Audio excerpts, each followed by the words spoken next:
Thanks, guys, for joining us. Questions for the Illinois student athletes, please.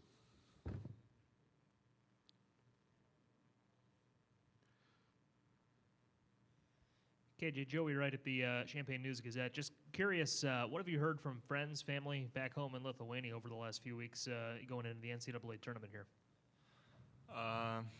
Not a lot, to be honest. I talk to my parents, to my family every day, and everybody knows that it's a very exciting tournament, very important games, and every game matters, so you win or you go home. So I only got more motivation to play in this tournament. Teague, Chicago State of Mind Sports, Trey. Just a question for you.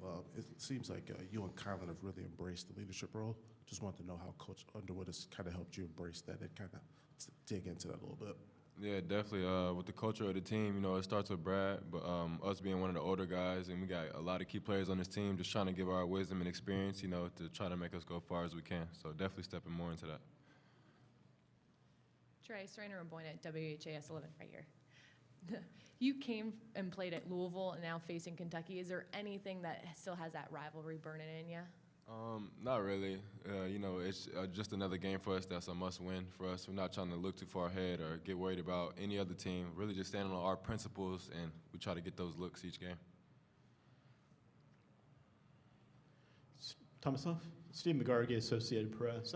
What drew you to Illinois in the first place when you decided to come here from going overseas? I would say a huge part of that was assistant coach Orlando, and just the program itself. I wanted to be in a place where I will have the opportunity to play, to develop my game, show what I know, what I can do, and just to be somewhere where I have the chance to win, to be in a good spot, and just to fight for the wins. KJ or Tommy, just to follow up on earlier, Brad talked about yesterday how you guys have played in big games before back home overseas. I guess how do these games specifically kind of compare to some of those big stages you've been on back home? So I think we both played pretty important games back in Europe, but every game is different. Every game matters, and especially here in March Madness, every detail matters in the game. Every stop, every rebound. So we just try to execute and try to use that little experience we got overseas to here. Question for KJ and Tommy. Just want to get you guys' thoughts on just your first experience of playing in March Madness. Yeah, it was great, and I just didn't expect that a lot of Illinois fans gonna come, and just a great atmosphere overall from both sides. Great energy in the arena, both teams fighting, and just to know that if you win, you go next. If you lose, you go home. With that mentality, just great to be there. For the three of you, I know that there's been a lot made of how you guys responded to the Duke game a few weeks ago, and you're getting humbled the way you did. I guess, was there ever a feeling like this team could break from that it could, just too much to bear, losing a game like that, being probably embarrassed in some way on national television? And if so, how did you guys get through that and rally the way you guys have in this season? I think that that loss helped us a lot in all different ways, especially starting in practices. We were more dialed in every practice, executing more, having more energy, and staying hungry to just show who we really are. And I think that game just let us keep getting better, keep improving, and try to execute more.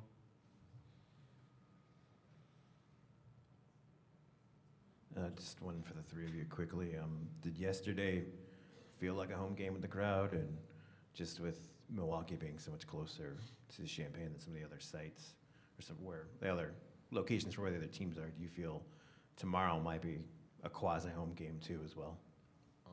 Yeah, most definitely. We felt it even before the game started. Coming in for layup lines, they chanting, our school chant. That definitely, lit a fire under us too. And for the opposing teams, I'm sure that has to be, frustrating and draining to see the whole arena, going against you. So it's definitely a blessing for us and looking forward for tomorrow. Tommy, I know your brother has a connection at Kentucky, but when I was speaking with the players, they mentioned how similar your playing styles are. I was wondering what you think about that and just how you think you can differentiate yourself from maybe what Big Blue Nation is used to seeing. Yeah, a lot of people say we're similar, but there's also a lot of different things in our game. We both have a soft hand, good touch. I would say he's better rim protector.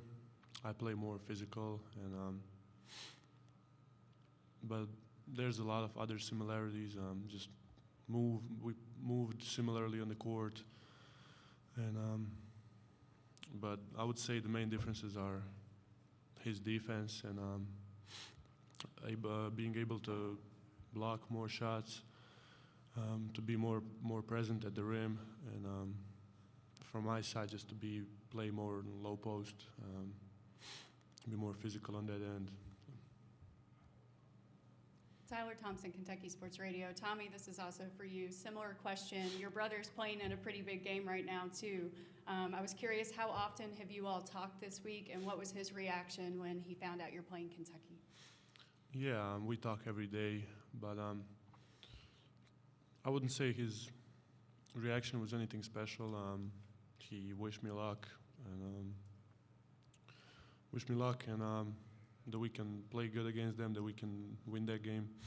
And it's just, how would I say, business, no emotions on that side. So just another game to play and to give our best. For Tommy, I'm just wondering how much of an adjustment was it playing in the States, just adjusting to life in Illinois, and all three leading scorers are from three different countries, none the U.S. How have y'all just managed to build chemistry and kind of have that cohesiveness with all these guys coming from so many different backgrounds? It was way easier than I expected, to be honest. Every one of my teammates is a great guy, and we figured things out pretty quick. Started building on our chemistry, on our game plan, and I felt like everything clicked from the first week, and we kept building on that. Anything else for the student athletes? Thanks, guys. Good luck tomorrow. Thank you. Thank you. Illinois head coach Brad Underwood will be with us in a few minutes.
Careful. Careful. Joined now by Illinois head coach Brad Underwood. They face Kentucky tomorrow at 4:15. Questions, please. Brian Teague, Chicago State of Mind Sports. Will Riley mentioned yesterday that he credited some of the vets on the team for just the performance of the freshmen. What have you seen specifically from Kylan and Trey and even Ty leading up to this weekend? Yeah, I say it many times when a head coach has to lead all the time, we're probably not going to be a very good team. When the players get to do that, it's really impactful. It means a lot to have, experience. There's Trey was an NCAA Tournament member. Kylan's been through it.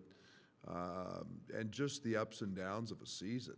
And, there's no perfect season. Every player is going to go through an up and down. Every team will. And just to have guys who've experienced that it means a lot. And it's, to Will's credit, he's a willing listener because not everybody wants to hear that stuff all the time, but works both ways. Paul Banks, thesportsbank.net. Brad, I know you were, before you led this program, you were a follower of it. You were, emotionally invested in it. So I wanted to throw back to the last time these two teams played each other in the tournament in 1984. And it led to that rule change in which no team could then host an NCAA tournament on their home floor. Do you kind of remember that much about it? Opinions on it? I don't. It's probably a really good rule. I think the game's grown kind of beyond that, even though, you could probably, find an argument. But I think the neutral site stuff's worked out pretty well. Obviously,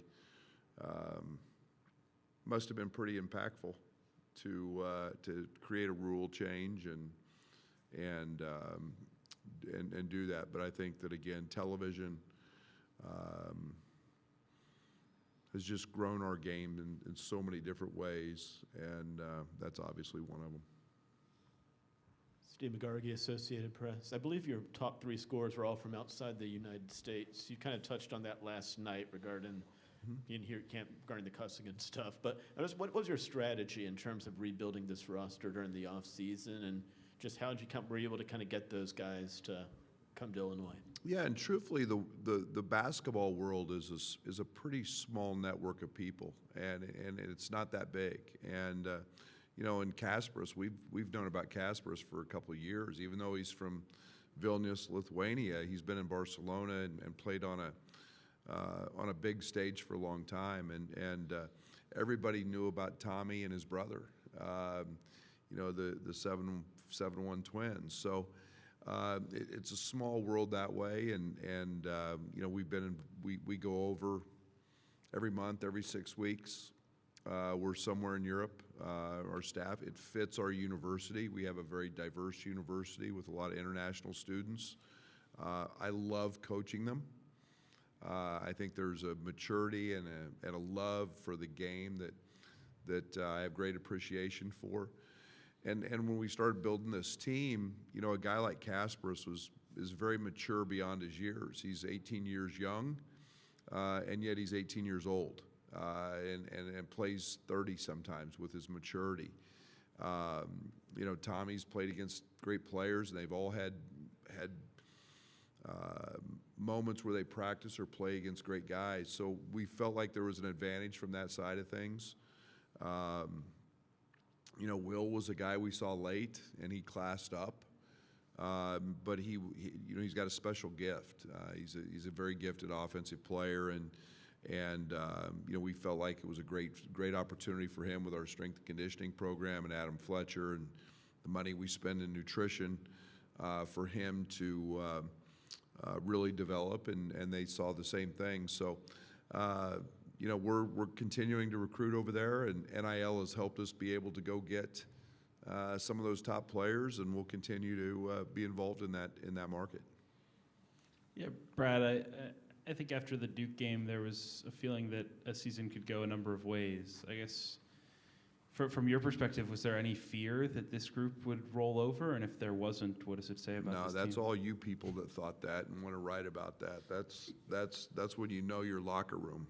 And, you know, you had to know what, you guys look at results. I look at what led up to all of that. And that was the perfect storm. The sicknesses, the injuries, the culmination of not being able to practice, having Tommy 3 practices in really a 5-week period. But I never doubted their character, their resilience, their want to. And, you know, and then it was, you know, in hindsight, maybe I wish I had made some of our defensive changes earlier, but I couldn't because we didn't have Tommy, and I didn't. But I think everybody else, you know, wanted to write about all of that, but I not for 1 second did I ever doubt that. I knew we were the team that had played a lot of really quality opponents very well throughout the year and won a lot of games. Is it hard to identify that type of spirit and mentality in recruiting? I mean, I imagine, you know, you've talked a lot about how much these guys love basketball, how competitive they are. I guess, how do you evaluate that and know that you have a group that will be ready to get up off the mat over and over again? Well, one, we personality test. So everybody in our program that comes into our program, we're going to test them before that. But again, it's a priority for us: competitiveness, teamwork, willing to work, not afraid of it. You know, those traits are really, really important to us. We've probably turned down as many guys as we take because of the results of some of those things. Willing to sacrifice, be a great teammate, all those things play into the recruiting process for us. Coach, Kylan at 19, you've pretty much asked him to, stand up and kind of be that leader for the team. How have you seen him just embrace that specifically? Yeah, he's not afraid, and leadership is hard, and leadership is much, much harder today than it was years ago. You know, kids today, they get locked on their phones and they don't do anything except stare at it, and sometimes they don't communicate. Kylan's not afraid of that, and he's not afraid to tell teammates something sometimes that they don't want to hear. It took a little bit, because he's going through it as well as a first-year guy, a learning curve. But now that he's comfortable, and no one's ever doubted Kylan's want to win and his desire to win, and he puts in as much work as anybody, and so he's a natural leader. He's got a lot of natural things that allow him to be a great communicator. One of the guys who maybe doesn't get as much attention as some of the scorers and, flashier names is Merez. And just, do you feel he is kind of an unsung hero? And then what does he do, not just, tangible, but what else does he give you that does not show up in a box score? Yeah, in most years, Merez is a freshman in the Big Ten. The year he had, would have had him up for all Big Ten honors. This year's freshman class was spectacular in the league, and yet he's had his moments. He's been a consistent rebounder. He's been an elite defender. He's a guy that is not delusional. He's a guy that loves to listen and play, and he's gotten so much better. And so his impact on our team was very, very evident when we didn't have him. And he's as we've been able to play better here of late. It's a lot of that is our veterans. We're growing up, and now we get Merez back, and gives us a real chance to reach our ceiling. Anything else for Coach? Go ahead. Kentucky rebuilt its entire roster during the offseason. I think you have one guy back who played in the NCAA Tournament for yourselves last year. How much is that kind of a testament to just this era of college basketball? Is it a little easier now to rebuild, or to kind of rebuild on the fly if necessary? Or? Yeah. I was a junior college coach for a lot of years, so it's something I'm not familiar with. I think it's one of the things that, especially in Kentucky's, in Mark's case, taking over, a new job. I think that's probably going to be a lot of the norm in today's world with new opportunities and having to rebuild a roster. But when you've got a storied program, and Mark had success at BYU, those things will fall into place, and he's done a tremendous job of putting that roster together and finding a way to play that he's very comfortable coaching, and they're very good at it. Brad, I'm Mark Story from the Lexington Herald-Leader. So you brought Orlando back for a second go-around. What's that say about him, and what's that say about you that you were willing to give him another, to bring him back? Yeah, I love O, and I call him the GOAT. I mean, I think he's one of those guys that is unique. He's great for me, and if I have I don't know if you want to call it a weakness or a strength. I don't. It's your choice. But sometimes I coach the glass half empty all the time. O is always half full, and that's really good for me. And he's got great perspective. He's a magnet for people. He's a tremendous communicator. I put tremendous value in that. And I think one of the other things that doesn't go lightly with me, he makes me laugh. And he's always got a way about him. He's always in a good mood. Orlando never has a bad day. And I think there's tremendous value in that. And I have great appreciation for his knowledge of the game of basketball, but I also have tremendous value in who he is as a person and what he brings to me and my family and our program. Coach, thank you. Good luck tomorrow. Thank you.